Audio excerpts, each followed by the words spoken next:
अस्सलामुअलैकुम, मैं हूं नासिर अवान। आप देख रहे हैं mobile education YouTube channel. Mobile education है क्या जी? मोबाइल एजुकेशन वो स्किल्स है जो इस वक्त पूरी दुनिया के ऊपर सर चढ़ के बोल रहा है। सर, मोबाइल फ़ोन के बगैर किसी का गुजारा नहीं है। आप अगर कुछ भी नहीं कर रहे तो कोई ना कोई स्किल्स आपकी ज़िंदगी में होना चाहिए। तो मैं समझता हूँ कि मोबाइल से बेहतर कोई भी अच्छा स्किल्स नहीं है। एक तो आप ये वो बिज़नेस है जो आप बैठे बिठाए करते हैं और इसमें वुसअत बहुत बड़ी है, ये इंडस्ट्री बहुत बड़ी है। आप ख़रीदो फ़रोख्त से लेकर लैब होल्डर तक किसी भी बिज़नेस से टच हो जाएं तो इंशाल्लाह आप बरसरे रोज़गार हो जाएंगे। एक आम बात करूं, एक लैब होल्डर जिसे आप मैकेनिकी कहते हैं, एक्चुअली ये मैकेनिकी उन लोगों के लिए जो इसको सीखे बगैर कहीं लैब बनाकर बैठ जाते हैं। प्रोफेशनली तौर पे मोबाइल मेकिंग इंडस्ट्री बहुत बड़ी अपने अंदर एक वुसअत रखती है। और एक आम बात करूं, लोग तो कहते हैं ना लाखों महाना कमाएं, मैं ऐसी बात नहीं कहूँगा, लेकिन ये बहुत बड़ा सच है कि अगर आप सॉफ्टवेयर मोबाइल फ़ोन जानते हैं या हार्डवेयर की दुनिया में जानते हैं, या सबको छोड़ें, आप एक एलसीडी पैनल जो ख़राब हो जाता है, अगर आप इसको तब्दील करना, और अगर ये बिल्कुल गिरने से ठीक है और इसका टच और ग्लास टूट गया, आप उसको रिमूव करना जानते हैं, तो ये नॉर्मली 2000 से 2500 3000 एक दिन का बनता है। इसी तरह अगर आप सेल फ़ोन के सॉफ्टवेयर करते हैं तो छोटी छोटी अमाउंट लेते हुए शाम तक 5 से 7 कस्टमर अगर आप लोगों को टच करते हैं तो ये अमाउंट भी तकरीबन 2 से 3000 रुपया बन जाती है।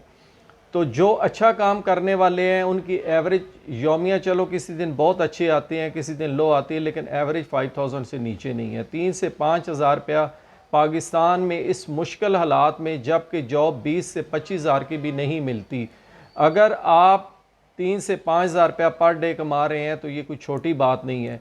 अब मोबाइल फ़ोन सॉफ्टवेयर में क्या होता है, तो मैंने उसके लिए बाकायदा एक मूवी बनाई हुई है जिसमें मैंने पूरी डिटेल से उसके 4 स्टेप में बताया हुआ है। और हार्डवेयर क्या होता है उसमें भी मैंने तकरीबन तमाम स्टेप बताए हुए हैं। हार्डवेयर एक्चुअली वो फील्ड है जिसमें हम सेल फ़ोन को जब वो डैमेज हो जाता है किसी भी वजह से तो हम उसे रिपेयर करते हैं। एग्जांपल कि अगर उसका टच या ग्लास टूट जाए तो हम उसे रिमूव करके उसको सेपरेटर मशीन के ऊपर रिमूव करते हैं और फिर लगाते हैं। ये जो तरीक़ाकार यहाँ पर बताया गया है, और फिर हम उसको ओसीए करने के लिए इस मशीन का इस्तेमाल करते हैं। ये मशीन भी हमारे पास पड़ी हुई है। उसके बाद आ जाते हैं इसके इंटरनल सेक्शन। इंटरनल सेक्शन में क्या दुनिया का कोई ऐसा सेल फ़ोन है जिसमें बैटरी नहीं लगती?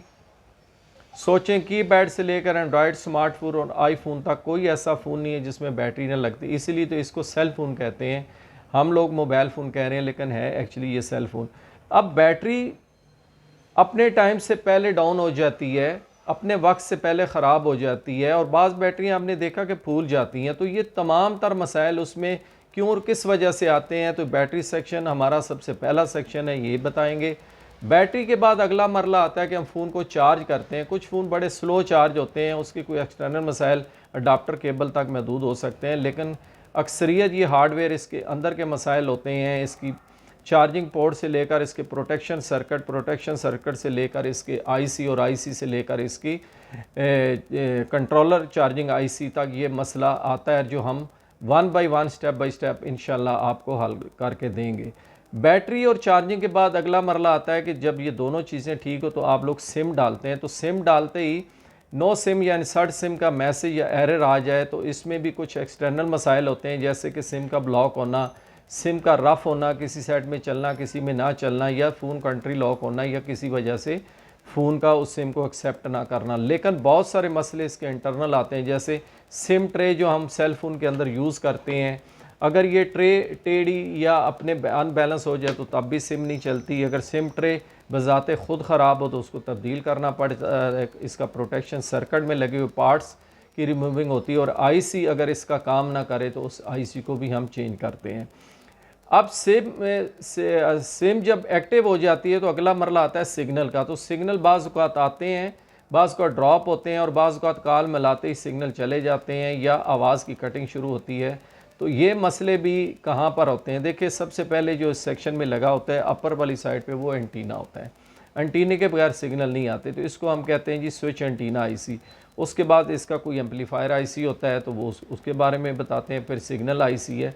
स्टेप बाय स्टेप हम सब आईसीयू का ना सिर्फ तारफ़ करवाते हैं बल्कि उनको बाय प्रैक्टिकल रिमूव करना, उनको उतारना, लगाना, रीबॉल करना, और मीटर से फॉल्ट को ट्रेस करना, ये सब कुछ हमारे कोर्स का हिस्सा है। अब सिग्नल एक्टिव होने के बाद 2G 3G डाटा अगर वो सही प्रॉपर नहीं चल रहा तो उसकी एक्सटर्नल जो रीज़न है, उसके अलावा अगर इंटरनल बोर्ड में है तो उस मसाइल को हम हल करवाते हैं। फिर ऑडियो सेक्शन चार्जिंग सेक्शन की तरह बहुत ज़्यादा ख़राब होता है। कभी माइक की आवाज़ कम होगी, कभी आवाज़ जा नहीं रही, कभी रिंगर की आवाज़ स्लो है, कभी रिंगर की आवाज़ आ नहीं रही। इसके अलावा कभी टोटल आवाज़ का म्यूट हो जाना, हैंड फ्री का ना चलना, ब्लूटूथ से आवाज़ का ना कनेक्ट होना। तो ये सारे मसाइल ऑडियो सेक्शन के मतलब हैं। और आज की जदीद टेक्नोलॉजी है डाटा शेयरिंग के अलावा कॉल के लिए, जिसे हम वीडियो कॉल भी कर सकते हैं, वो है वाईफाई। तो वाईफाई का अगर डिवाइस ठीक है, उसका सर्वर ठीक है, तो आपके सेल फ़ोन में अगर स्कैन नहीं हो रहा या स्कैन होने के बाद उसके सिग्नल कम्प्लीटली अच्छे तरीके से नहीं आ रहे तो वो बताया जाता है। अगला हमारा सेक्शन होता है आईसी सेक्शन, जिसके अंदर हम मेन पावर आईसी और डिस्प्ले आईसी, अगर डिस्प्ले खुद ठीक है तो उसके पीछे लाइट जो नहीं आती आईसी की वजह से, तो उस सेक्शन के बारे में इस तरह हम स्टेप बाय स्टेप अल्हम्दुलिल्लाह तमाम बोर्ड का कोई ऐसा हिस्सा नहीं है जो हम नहीं करवाते, A to Z। इस तरह अगर आप हमसे ये 35 से 40 दिन में ये कोर्स कर लेते हैं और उसके बाद 15-20 दिन आप जो इनकी फ़ीस नहीं होती इन 15-20 दिन की, वो बैठ के आप पॉलिश हो, हमारे लाइव जो सेट आते हैं उनको रिपेयर करें। जब आपका 2 माह में कॉन्फिडेंस बहाल हो तो अल्हम्दुलिल्लाह 2 माह बाद आप अपनी लैब बना सकते हैं। चाहे तो आप पाकिस्तान से बाहर कहीं भी किसी भी जगह जाकर ट्रायल क्लास में पास होकर अपना बिज़नेस स्टार्ट कर सकते हैं। तो ये कम अरसे में इतना अच्छा स्किल्स कोई भी और कहीं भी नहीं मिलता। आप कोशिश करें, मुझे टच करें। मेरा सेल फ़ोन है 0353590008। हार रोड की मशहूर जगह है ये, वकास बिरयानी यहाँ की बड़ी एक मशहूर बिरयानी है। इस साइड पे सही सेंटर है, इसका ये 3रा फ्लोर है और नासिर अमान मेरा नाम है, सही सेंटर 3rd फ्लोर। तो वीडियो देखने का शुक्रिया। अगर आप लोग इस स्किल से जुड़ना चाहते हैं, अच्छा कुछ लोग ऐसे हैं कि जो कहते हैं जी कि स्किल तो बहुत अच्छा है लेकिन हमारी पॉकेट इजाज़त नहीं देती कि हम एक्सपेंसिव बर्दाश्त करें, तो इसके लिए भी आपको मुझसे सलाह मशवरा फ़ोन पे करना पड़ेगा। अगर आप साहिब हैसियत नहीं है तो कुछ रियल एक्सपेंसिव होते हैं, उसके अलावा जो हमारी फ़ीस है वो मैं आपको छोड़ सकता हूँ। लेकिन जो फ़ीस अदा कर सकते हैं वो अपनी फ़ीस की माफ़ी ना करवाएं, ताकि ये फ़ीस उन लोगों के काम आए जो हकदार हैं, जो फ़ीस नहीं दे सकते। तो बहुत शुक्रिया, अल्लाह हाफ़िज़।